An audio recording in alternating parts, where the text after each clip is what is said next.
यह कहानी है बिहार के उस जंगल राज और लालू यादव के खूंखार प्यादे की, जब कानून किताबों में कैद था और गलियों में चलता था सिर्फ एक ही नाम, सैयद मोहम्मद शहाबुद्दीन।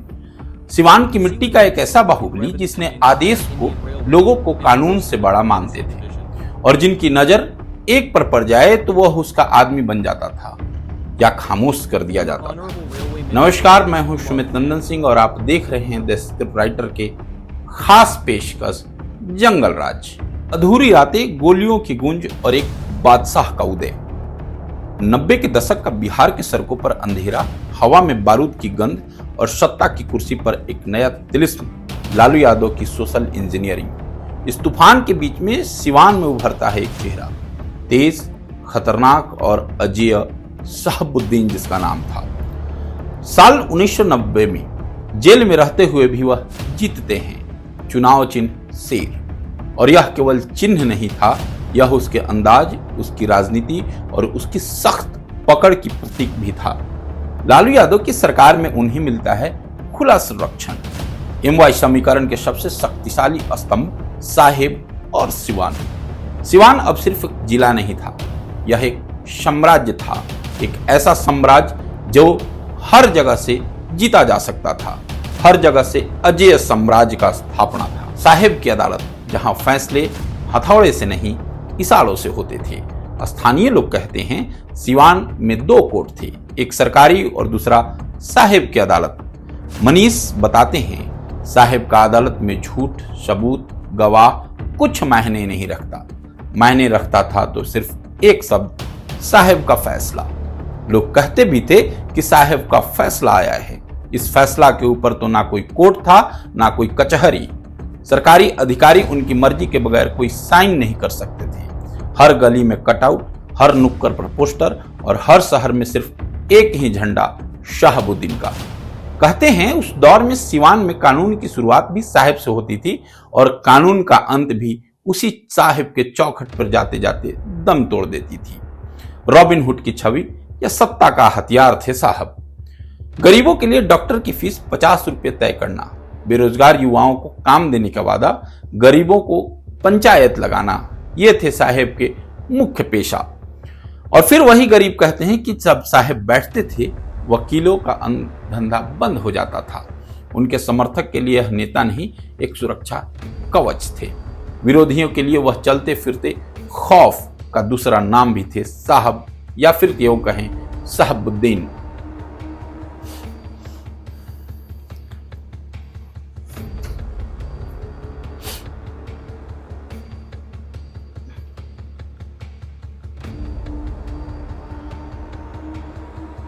बुर्का वाला दिन, जब पहली बार टूटा अजय होने का भ्रम। साल था 2001। सुबह सिवान की हवा हलचल थी। पुलिस ने साहब के खिलाफ बड़ा ऑपरेशन शुरू कर दिया था। पहली बार शहाबुद्दीन को एहसास होता है कि मैं भी पकड़ा जा सकता हूं। और फिर जो हुआ वह किसी फिल्म सीन सा लगता है। साहब को भागना पड़ा, वो भी बुर्का पहनकर, चोरों की तरह चोरी छिपे।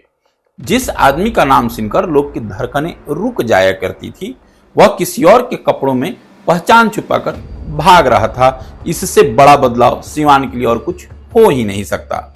यह पल इस साम्राज्य की पहली दरार थी और ये दरारें बढ़ते बढ़ते एक दिन इस पूरे साम्राज्य को बैठा दिया है। यह पल इस साम्राज्य की पहली दरार थी और यह दरार पूरी किला को आगे चलकर ढाह देती है। प्रतापरुप का संग्राम, AK-47, पुलिस और 10 लाशें। 2001 की एक और काला दिन। SP बच्चू सिंह मीना के नेतृत्व में पुलिस ने प्रतापपुर में साहेब के घर का घेराव किया और फिर शुरू हुई गोलीबारी। भारी हथियार, तेज गोलियों की आवाज और सभी जगह फैला हुआ अफरा तफरी। उस मुठभेड़ में 10 लोग मारे गए, जिनमें 2 पुलिसकर्मी शामिल थे। घर से बरामद हुआ एक AK-47 और कई प्रतिबंधित हथियार। लेकिन असली चौंकाने वाली बात, अगले ही दिन राबड़ी सरकार ने SP मीना और कई अधिकारियों का तबादला कर दिया। संदेश साफ था, सिवान में चलेगा तो सिर्फ साहेब राज, सरकार की कोई राज नहीं चलनी। खून में लिखा अपराध का इतिहास। 1998 में CPI ML नेता छोटेलाल गुप्ता का अपहरण व हत्या हुई, उम्र कैद। 2015 में तेजाब कांड ने इस देश को झकझोर दिया। 2 भाइयों को जिंदा जलाकर मार दिया गया। 2014 तीसरे गवाह की भी हत्या कर दी गई। सिवान आज भी इन घटनाओं को नाम लेते ही रूहें कांप जाती हैं। 2016 13 साल बाद सुल्तान की पुनः वापसी होती है जेल से। भागलपुर जेल से 13 साल बाद निकलते हुए शहाबुद्दीन के हाथों में थी 2 बोड़ी किताबें। दावा था सलाखों के पीछे बस समय नहीं काटा, बहुत कुछ सीखा है। लेकिन जैसे ही वे बाहर आए, उनका पहला बयान नीतीश परिस्थितियों के मुख्यमंत्री हैं। यह सीधा हमला था, एक खुली चुनौती थी और शायद वही उनकी दूसरी गिरावट की भी शुरुआत। सिवान में उनका स्वागत किसी राजा जैसा हुआ। 200 गाड़ियों का बड़ी सी काफिला, 14 घंटे का रास्ता, हजारों समर्थकों की भीड़, उमड़ा हुआ जन सैलाब उनके पीछे आगे था। यह दिखाता था साहेब कहीं हो, लेकिन साहेब की वर्चस्व, साहेब की मौजूदगी हर समय उन्हें जिंदा रखती है। लेकिन राजनीति हमेशा साथ नहीं देती। राजनीति की आबरू हमेशा जनता के हाथों में होती है। कभी वो लूट जाती है, कभी वो पीट जाती है, कभी वही जनता उस राजनीति को सेहरे पहना जाती है। कुछ ही महीने बाद सुप्रीम कोर्ट ने जमानत रद्द कर दी और साहेब को भेज दिया गया फिर से जेल। दिल्ली की तिहाड़ जेल, भारत की सबसे सुरक्षित जेल। यह वह जगह थी जहां कई साम्राज्य ढह चुके थे और शहाबुद्दीन का साम्राज्य भी धीरे धीरे यहीं ढहने लगा, यहीं गोते लगाने लगा। लेकिन कहानी अमर थी। शहाबुद्दीन का अंत हुआ, लेकिन उसकी कहानी सिवान की दीवारों पर आज भी उसका साया है।